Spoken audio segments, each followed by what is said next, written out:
제가 조금 아까 비행기에서 내렸거든요. 그래서 정신이 없어요. 여러분이 이렇게 반응을 하면 제가 좋을지도 몰라요. 설교는 혼자 하는 게 아닙니다. 설교는요, 같이 하는 거예요. 우리 호흡이 되게 중요한데, 물론 여러분에게 설교를 준비하라고는 하지 않습니다. 대신에 같이 호흡을 맞추는 거예요. 이거 웃긴 얘기 같다 그러면 같이 웃어주시고요. 같이 성경 읽자면 읽고, 기도하자면 아멘 하면서 우리 같이 기도하는 겁니다. 그리고 저 말씀이 내 말씀 같다 그러면 아멘 하면 돼요. 그렇게 저를 도와주십시오. 이번 한국 방문 하나님의 은혜로 잘 마치고 돌아왔습니다. 한국이 그 6.1 지방선거가 있더라고요. 그랬더니 그 시골에도 파란색, 빨간색 옷들을 입고 그렇게 소리를 치고, 저는 어디 가서 그렇게 90도 인사하면서 인사받기는 또 처음인 것 같아요. 그렇게 사람들이 피켓을 올리고 또 자기가 어떻게 이 지역구에서 이 지역을 섬길 건지에 대한 정책을 발표하고 이끌어 가겠노라고. 정치라는 것이 참 많은 것을 생각나게 합니다. 저희 고향이 홍성인데 어떤 군 의원이 여성분이셨어요. 홍성의 딸 누구 이렇게 써 놓고 현수막을, 그리고 자기 얼굴을 붙여놨는데 제가 속으로 웃었습니다. 포스터에 나온 그분의 얼굴을 보면서 홍성이 저런 분을 낳았어? 라고 제가 그분의 얼굴을 비하하는 건 아닌데 자기의 문구를 그렇게 써서 아주 임팩트 있게 뭔가를 하려고 하는 걸 봤습니다. 사실 투표가 향방이 어떻게 될지 몰라요. 투표하는 거잖아요. 민주주의.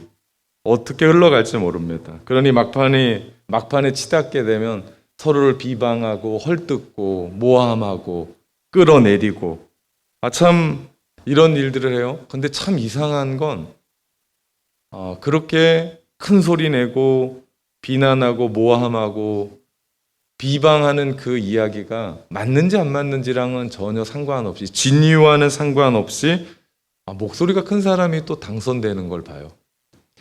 생각해보면 이건 비단 선거만이 아니에요.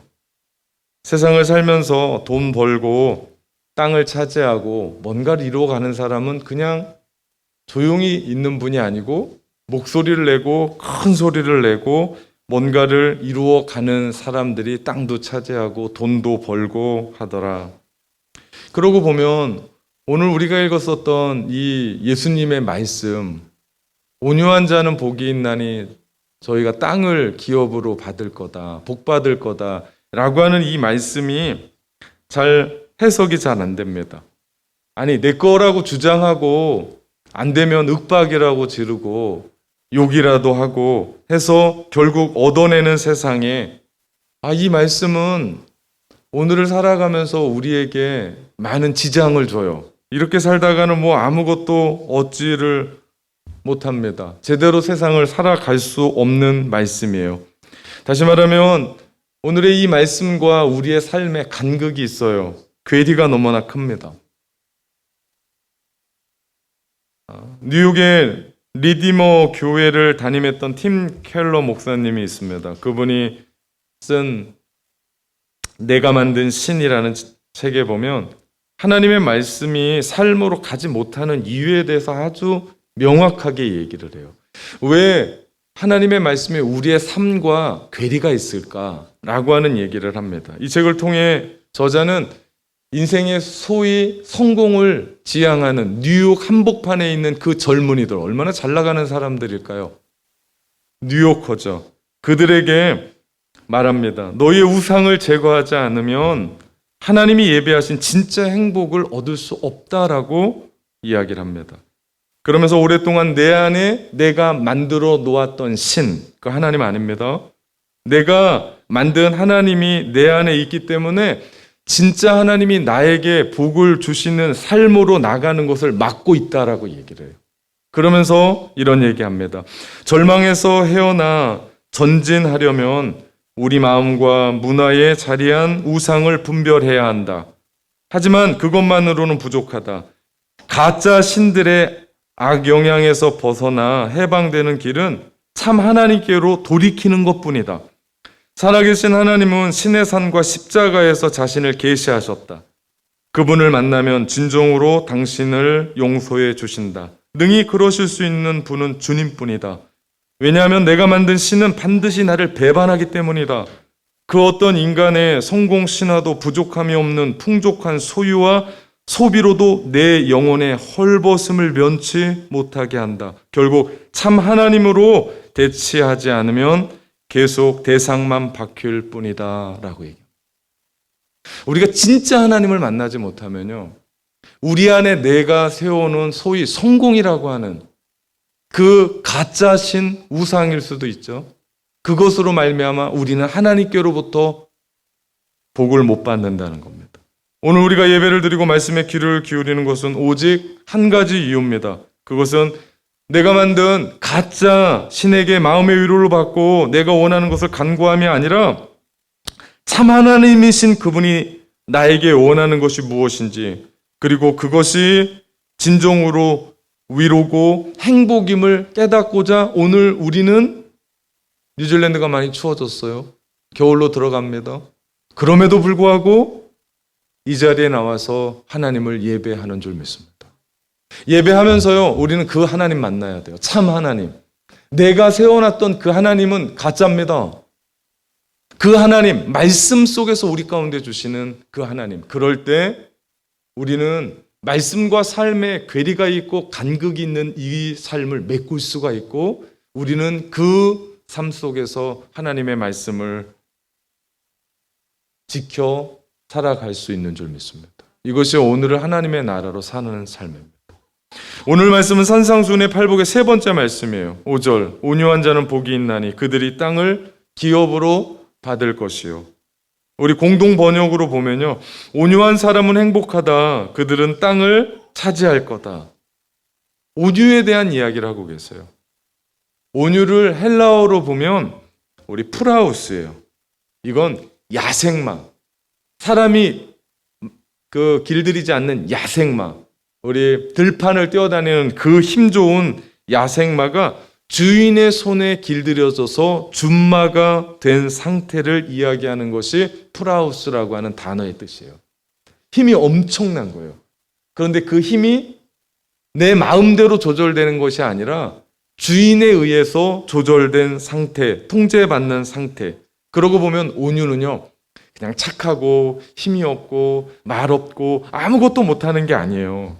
온유는 우리가 생각하는 연약한 이미지가 아니라, 온화하고 부드러운 이미지가 아니고 힘있고 강하고, 그렇지만 그 안에 훈련을 받아서 필요한 곳에 내 힘을 적절하게 사용하는 상태를 이야기합니다. 그래서 한 성경학자는 이 온유에 대해서 이렇게 표현해요. 온유를 다스려진 힘으로, 본능과 감정이 내 마음대로 들어가는 게 아니라 제어되고 브레이크가 잡히고, 그러면서 내 안에 있는 힘이 내어질 때, 그리고 쏟아내질 때 내어지고, 숨어질 때 숨어지는 것을 이야기합니다. 오늘 산상수훈의 팔복 세 번째 말씀 온유는 이런 식으로 영적인 적용을 할 수 있습니다. 무슨 얘기입니까? 우리 모두가 하나님의 손에 붙들려서 그분의 손 안에 그 주인에 의해서 길들여진 상태예요. 힘이 없는 게 아니에요. 힘은 야생마 같습니다. 근데 그 야생의 그 힘이 하나님으로 인해서 쓰여질 때 그렇게 쓰여지는 것을 얘기하죠.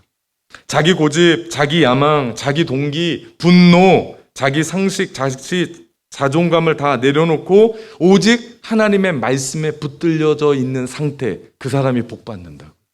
그 사람이 온유한 사람이라고요. 다시 말하면 이 사람이 누구냐? 예수 그리스도를 중심으로 살아가는 사람이고, 또 다시 말하면 이 사람이 누구냐? 성령의 충만함으로 살아가는 사람입니다. 그 온유한 사람이요, 교회에 있을 때 교회는 행복해요. 그 온유한 사람이 가정에 있을 때 그 가정은 행복합니다. 그 아버지가, 그 어머니가 온유하잖아요. 자녀가 행복해요. 여러분, 온유한 사람이 세상에 있으며 그 세상은 밝습니다. 이 온유한 사람이 얼마나 중요한지 몰라요. 그렇기 때문에 그 온유한 그 사람으로 말미암아 하나님의 나라가 시작됩니다. 그렇게 살아가는 사람들의 특징이 있어요. 온유한 사람. 첫째, 그는 하나님께 충성하고 순종하며 사람에게 용서와 사랑으로 대합니다. 온유야말로 진짜 복 받는 길이에요. 온유가 없으면요, 복을 받을 수가 없습니다. 여러분, 세상에 복 받았다라고 하는 사람들을 보십시오. 하나같이 교만하고요, 하나같이 자기가 뭔가 했다라고 해서 갑질하다가 그 복에서 떨어져 파멸하는 것을 봅니다. 왜 하나님이 주시는 복과 세상의 복은 이렇게 다를까 생각해 보면요, 하나님은 온유라고 하는 그릇에 복을 담아주세요. 복 그냥 받는 게 아니에요.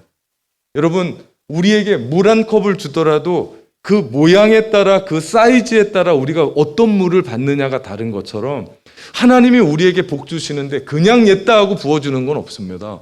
온유라고 하는 그 그릇 안에 하나님이 우리 가운데 복을 주시죠. 온유한 자는 하나님의 손에 쓰기에 편리합니다. 그는 겸손해요. 그는 부드럽습니다. 그는 용서해요. 그는 인내를 가지고 살아가요. 그 마음 가운데 자족이 있어요. 그러니까 그 사람들 제가 보다도 복 주고 싶을 거예요. 그 사람들 안에 복 받기에 충분한 사람입니다. 그러나 온유하지 못한 사람 삶이 어떻습니까? 조급합니다. 내 야망으로 살아가요. 이기적이에요. 분노가 가득해요. 불신이 가득합니다. 그 안에 미숙해요. 자존심만 가득해요.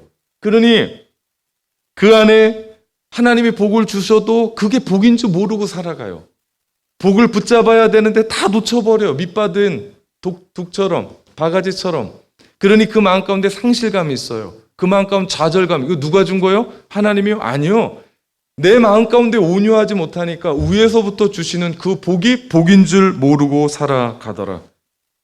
그렇기 때문에 온유하지 못하면요, 정말 삶을 살아가는데 인생의 손해가 이만저만이 아닙니다.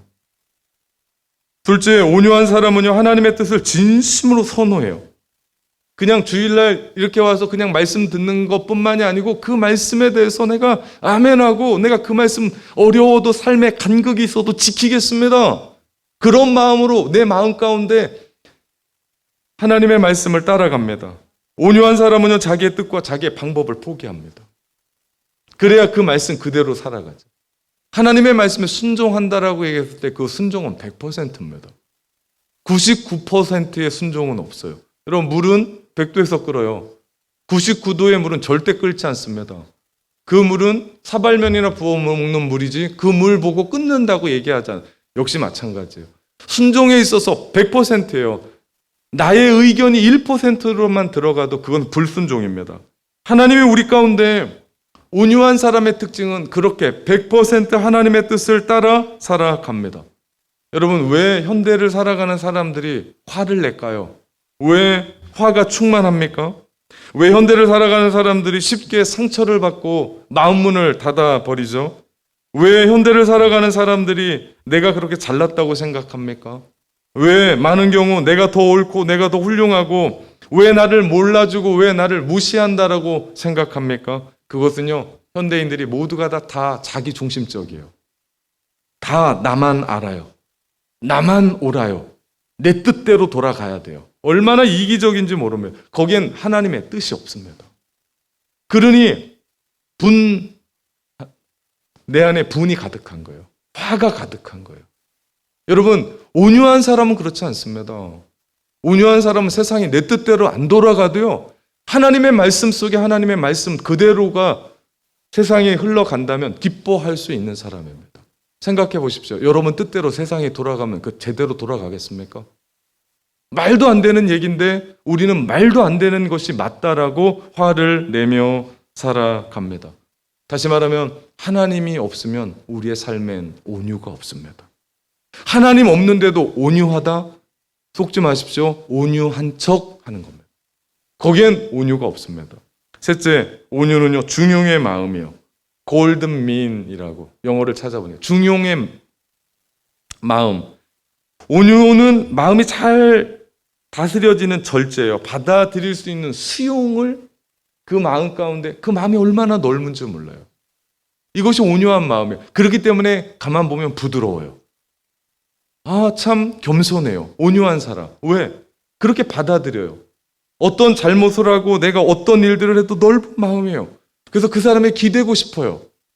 우리가 의자에 앉으면서 딱딱한 의자에 쿠션을 놓고 앉는 것처럼 심리적인, 영적인 쿠션을 갖고 있는 사람이 온유한 사람이다. 그의 마음 가운데 평강이 넘쳐요. 그의 마음은 무슨 일이도 평상심을 잃지 않습니다. 그의 마음은 늘 하나님께로 가까이 가요. 칭찬을 받을 때도 교만하지 않고 내 안에 좀 쓴소리를 들을 때도 우리는 화내지 않습니다. 왜? 모든 것을 하나님께 위탁하고 감사할 줄 아는 사람, 이 사람이 온유한 사람이에요. 그러니 세상을 살아가면서 온유한 사람이 복받지 않을 수가 없다라는 겁니다. 그렇다면 문제는 이 온유는 어떻게 형성되나? 이게 문제죠. 쉽지가 않습니다. 어렵습니다. 잠언 25장 28절 말씀을 보면 같이 읽어볼까요? 자기의 마음을 제어하지 아니하는 자는 성읍이 무너지고 성벽이 없는 것과 같으니라 말씀합니다. 온유가 얼마나 중요한지를 얘기해요. 그 마음을 가지고 살아가는 것 어떻다고요? 쉽지가 않습니다. 여러분, 한 마을에 성벽이 없어요. 나라에 성벽이 없고 어떻게 적군을 막습니까? 위대한 알렉산더 대왕이 파멸로 몰아간 거요. 그에게 온유가 결핍되었기 때문에. 그가 얼마나 힘 있는 사람인지 몰라요. 그런데 술에 만취되었을 때 자기의 가장 사랑하는 법 클리투스를 창을 던져 벽에 꽂아버립니다. 아무리 힘이 많아도 그 주변에 사람이 있겠습니까? 그게 제 정신입니까? 여러분, 진정으로 온유한 자는 차고 넘치는 능력이 있으면서도 그 능력을 내 마음대로 쓰지 않고 가장 필요할 때 언제 써야 됩니까? 적장에 가서 싸워야 되는 거 아니에요? 전쟁에 나가서 그렇게 싸워야 되는 거 아닙니까? 좋은 차일수록 얼마나 빨리 속력을 내는지를 측정합니다. 정말 1초에 얼만큼의 속도를 내고 달려가는지에 대한 차를 이야기합니다. 그런데 여러분 그거 압니까? 그 좋은 차가 브레이크가 없으면 좋은 차가 아닙니다. 아무리 1초에 100km의 속도를 낸다 합시다. 그런데 브레이크가 없다면 그거 말이 되겠습니까? 심각한 문제 아닙니까? 마찬가지입니다. 좋은 차처럼 강력한 힘이 우리 가운데 있습니다. 능력이 있습니다. 그런데 그것을 어떻게 할 수 있어야 된다고요? 절제할 수 있는 훈련이 되어야 된다. 이 두 가지가 같이 있어야 된다. 이것이 온유한 모습입니다. 그러고 보면 온유함은 다른 것이 아니라 우리 5월 둘째 주에 우리가 함께 보았던 애통함, 우리가 울어야 된다라고 하는 그 애통함, 또한 다음 주에 우리가 볼 의에 줄이고 목마른 삶의 모습입니다. 자신의 죄에 대해서 우리가 5월 둘째 주에 울자고 얘기했습니다. 세상의 악에 대해서 우리가 울자라고 얘기했습니다. 내가 왜 영적으로 이렇게 성장이 더딘지에 대해서 울자라고 얘기했어요. 여러분, 그렇게 울 때요, 우리의 삶은 온유해집니다. 다음 주에 우리가 나눈 의에 대해서 우리가 줄이고 목마를 때 내 삶이 아닌 줄 알았거든요. 나랑은 상관이 없는 줄 알았거든요. 그 삶을 살아갈 때 우리의 삶이 온유해지더라. 여러분, 자신에 대해서 절망해 본 사람만큼 온유한 사람이 없습니다. 자신의 죄에 대해서 울어본 사람만큼 온유한 사람이 없습니다. 세상에 하나님 왜 이렇게 세상이 악합니까? 라고 울어본 사람이 온유한 사람이죠. 울어야 돼요. 죄에 대해서 울고 거룩하지 못한 것에 대해서 울고 내가 신앙생활 몇십 년 했는데 그 모양 그대로 이대로입니까? 라고 하나님 앞에 울 때 우리의 마음은 온유해지고 그 온유한 그 그릇에 하나님은 우리에게 복 주시는 줄 믿습니다. 사실 온유의 대명사는요, 예수님이세요. 마태복음 11장 29절에 보면 예수님은 친히 나는 마음이 온유하고 겸손하다고 얘기해요. 그러면서 한마디 더 하세요. 내게 와서 배우라. 아니, 이렇게 말할 수 있는 사람이 누굴까요? 그분이 예수님이시죠. 그 온유함은 우리는 예수님께 배워야 됩니다. 예수님이 누구십니까? 모든 이름 위에 뛰어나신 분이세요. 모든 세상의 이름 위에 뛰어나신 분, 모든 능력과 권세를 가지고 있으신 분. 그런데 그분이 우리를 살리시려 하나님 뜻대로 십자가를 지시기 위해 마치 소가 도살장에 끌려가는 것처럼 그렇게 끌려가셨던 분, 그 길을 걸으셨던 분, 우리는 그분 안에서 온유를 배웁니다. 십자가 밑에서 사람들이 조롱합니다. 아니, 네가 살아있을 동안 수많은 사람에게 구원을 이야기하더니 지금 내가 구원받아야 될 때 아니냐. 그 십자가에서 내려와라. 그럼 내가 믿겠다. 얼마나 참기 힘든 조롱이고 비난입니까? 예수님이 그 자리에서 내려올 수 있는 힘이 없었습니까? 능력이 없었습니까? 그들을 죽일 수 있는 군대가 없었습니까? 아닙니다. 그럼에도 불구하고 주님은 묵묵하게 그 길을 걸어가십니다. 왜냐? 죄 많은 인간을 구원할 수 있는 길은 그 길밖에 없기 때문에. 그렇기 때문에 우리는 그 예수님에게서 온유함을 배웁니다. 주님의 멍에를 메고 우리가 그 길을 걸어갈 때 우리는 온유함을 배우게 되죠. 예수님이 보여주신 온유함의 극치는 바로 십자가의 대속입니다. 그분은 하나님이셨어요. 인간의 몸을 입고 이 땅에 오실 분이 아니셨어요. 그분은 하나님이셨습니다. 그러나 하나님과 동등됨을 여길 것을 취하지 않으시고 인간의 몸을 입고 이 땅에 오셔서 낮고 낮은 그 십자가에서 하나님의 뜻을 이루시기 위해서 묵묵히 그 길을 걸어가셨던 분. 세상 많은 사람들은 살라고 이 땅 살아가는데 태어나는데 우리 주님은 죽으려고 이 땅 가운데 오셔서 정말 하나님의 뜻대로 죽으셨던 분. 우리는 그분에게서 온유를 배우게 됩니다. 그 온유함 때문에 저와 여러분은 영원한 생명을 보장받고 하나님의 백성으로 우리는 구원받게 되는 줄 믿습니다. 그런 예수님이 우리가 사는 세상을 모르기 때문에 우리에게 온유하라고 가르치셨을까요? 아니, 그렇게 온유하게 살아가면 세상에서 바보 취급받고 그렇게 온유하게 살아가면 땅이 뭡니까? 땅 한 평 얻을 수 없는 이 세상의 실정을 모르셔서 주님이 우리에게 온유한 자는 복이 있나니 그들이 땅을 유업으로 받을 거라고 주님이 그렇게 말씀하십니까?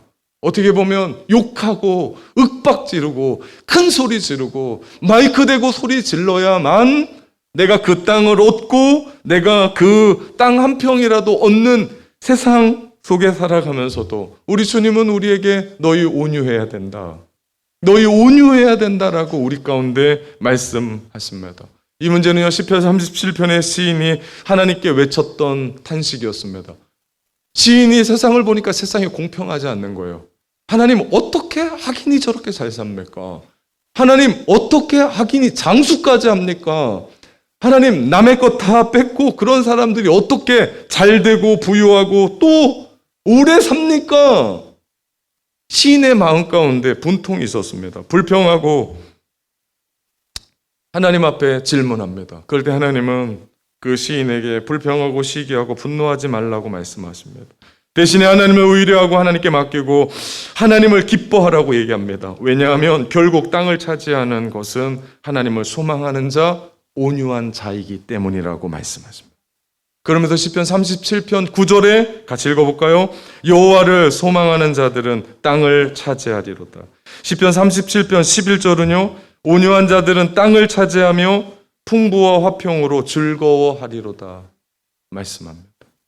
이것이 온유한 자의 삶이에요. 어거스틴이 얘기합니다. 지금 땅을 차지하기를 바라는 자들은 조심해야 한다.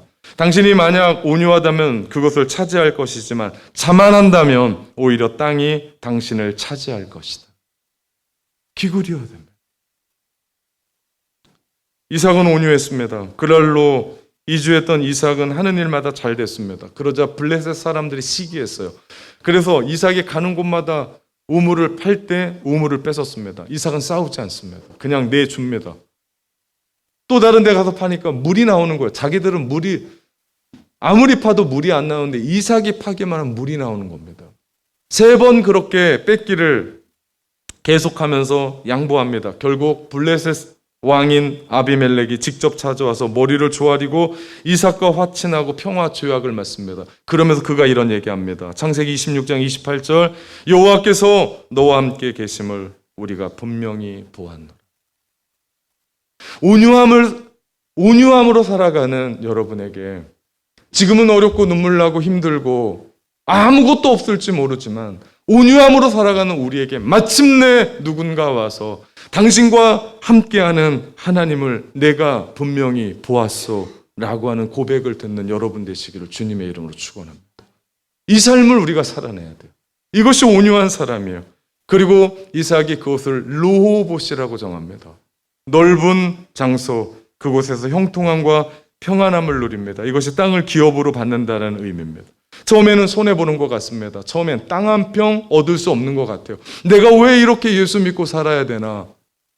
본전 생각이 날 때가 있고, 내가 왜 남들이 아무도 안 하는 그런 일들을 하나, 힘도 없었던 그런 사람들이 결국 하나님의 은혜로 땅을 차지하게 되더라. 불의와 폭력으로 땅을 차지하는 그 모든 것은 잃어버리고 포기하고 십자가에 이르는 온유한 사람만이 새 땅을 차지하게 되더라. 이것이 계속해서 성경이 우리 가운데 말씀해 주시는 하나님의 말씀입니다. 그렇다면 마지막으로 그 예수님이 말씀하신 땅을 유업으로 받는다라는 것이 현대의 땅은 뭔가? 그러면 지금 오늘을 살아가는 사람들 중에 땅 많고 부자 된 사람은 다 온유한 사람인가? 주변을 바라볼 때 아니잖아요. 어떻게 보면 제가 설교 서두에 이야기했던 윽박지르고 욕한 사람들이 더 많은 것 같고 있는 거 아닙니까? 제가 부자를 뭐라고 얘기하는 게 아닙니다. 그렇다면 오늘날의 이 시대의 땅은 뭔가? 부자 된다는 말입니까? 과거의 이스라엘 백성들은 가나안 땅을 기업으로 할당받았습니다. 그런데 오늘날 현대를 살아가는 우리에게는 다른 형태로 우리 가운데 복을 주십니다. 물론 물질적인 복, 성경은 약속해요. 근데 이게 협소의 복이에요. 땅도 약속하세요. 돈도 약속하세요. 근데 이건요, 넓은 의미가 아니라 아주 협소하다고요. 조그만 거라고요. 좁은 의미로 주세요. 넓은 의미는요, 사회적인 복, 관계의 복, 영적인 복을 주세요. 하나님은 온유한 사람들에게 사람의 마음을 얻게 하세요. 여러분 그거 아십니까? 세상을 살아갈 때 내가 얼마나 많은 돈을 버냐보다도 누군가가 나를 따르고 누군가가 나를 존경하고 누군가가 나를 사랑하고 누군가가 나를 바라보는 복이 더 큰 거 아십니까? 아버지가 돈을 엄청나게 벌어왔는데 그 자식들이 아버지를 존경하거나 아버지를 따르거나 아버지를 사랑하지 않는다면 이게 정말 복입니까? 근데 그 아버지가 온유한 자로 돈을 얼마 버는지 모르겠지만 자식들이 따르고 아버지 존경하고 아버지와 함께 걸어가고 그 일들을 걸어간다면 이것이 진정한 복 아닙니까? 이것이 우리에게 주시는 사회적인 복, 관계의 복, 영적인 복 아닙니까? 날마다 나는 무슨 일이 있어도 한 걸음 한 걸음 주님과 함께 걸어가는 이 영적인 복. 그러면서 내 마음 가운데 세상이 엄청나게 힘들어가고 전쟁이 가득하고 오늘같이 비가 내리고 나들이 굳고 그래도 내 마음 가운데는 주님과 함께하는 그 삶이 행복하고 자족함을 누리고 내 마음 가운데 하늘의 샬롬이 내 마음 가운데 임하는 그 삶이 복 아니겠습니까? 내가 밖에 나가면 누군가가 나를 알아주고 인사하고 진심으로 나를 걱정해주고 내가 당신을 위해 기도했습니다. 당신이 있어도 너무나 기쁩니다. 당신 때문에 내가 행복합니다. 이러한 사회적인 복을 받고 누리고 살아간다는 것, 이것이 얼마나 큰 복이겠습니까? 사람의 마음을 얻는 것보다도 더 중요한 것은 없습니다. 예수님을 보십시오. 비록 소유한 건 아무것도 없었습니다. 땅 한 평도 그분은 갖고 있는 것이 없었습니다. 그러나 온 인류의 마음을 얻으셨습니다. 예수님은 이 땅에 태어나셔서 왕이신 그분이 구유에 누이셨어요. 공생의 기간 머리 둘 곳이 없었습니다. 운명하실 때 로마 제국이 관할했었던 골고다라고 하는 그곳에 죽습니다. 무덤도 남의 것이었습니다. 땅 한 평 차지한 적이 없는 그분이 부활하신 뒤에는 하늘과 땅의 권세를 가지셨고 새하늘과 새 땅의 모든 것이 그분이 것이었습니다. 사람의 마음은 곧 사람들에 대한 영향력을 의미하는데 수많은 사람들이 주님을 따르며 주님이 나의 구주라고 고백하고 지금도 주님께 사랑을 고백합니다. 이유가 뭡니까? 예수님이셔서요? 예, 맞습니다. 근데 더 중요한 건 뭡니까? 그분이 온유하셨기 때문에. 온유하셨기 때문에. 여러분 성공하십시오. 돈 많이 버십시오. 잘 나가십시오. 그렇지만 여러분 마음 가운데 온유 잃어버리면 다 잃어버립니다. 아무것도 없을 수 있습니다. 울 수밖에 없을지 모릅니다. 아플 수 있을지 모릅니다. 그럼에도 불구하고 여러분 마음 가운데 하나님이 주시는 온유가 여러분 마음을 가득 채워진다면 그 사람 하나님 안에서 성공인 줄 믿습니다. 왜냐하면 하나님이 결국 그 온유한 자에게 땅을 기업으로 주시기 때문에, 종말의 하나님의 나라 천국을 상속받기 때문에, 천국에서 주님과 함께 왕노릇하기 때문에, 함께 다스리기 때문에, 지금 살아가면서 물질적인 땅을 받지 못했다고 좌절하고 걱정합니까? 집 한 채 없다고 어렵고 낭망합니까? 앞이 보이지 않는다고 어둡고 힘들다고 생각합니까? 시편 149편 4절, 여호와께서 자기 백성을 기뻐하시며 겸손한 자를 구원으로 아름답게 하신다라고 이야기합니다. 우리 인생은요, 끝날 때까지 끝난 게 아닙니다. 예수님이 다시 오실 겁니다. 주님의 재림을 기다리며 우리는 이렇게 살아갑니다. 우리가 그렇듯 우리에게 주시겠다라고 하는 땅도 분명히 우리 앞에 펼쳐질 줄 믿습니다. 이것이 온유한 자로 살아가는 사람들에 대한 하나님의 약속의 말씀이요, 그 말씀을 가지고 살아가는 그 삶이 오늘을 하나님의 나라로 살아가는 삶인 줄 믿습니다. 사랑하는 참된 가족 여러분, 온유함으로 오늘을 하나님의 나라로 살아갑시다. 아멘.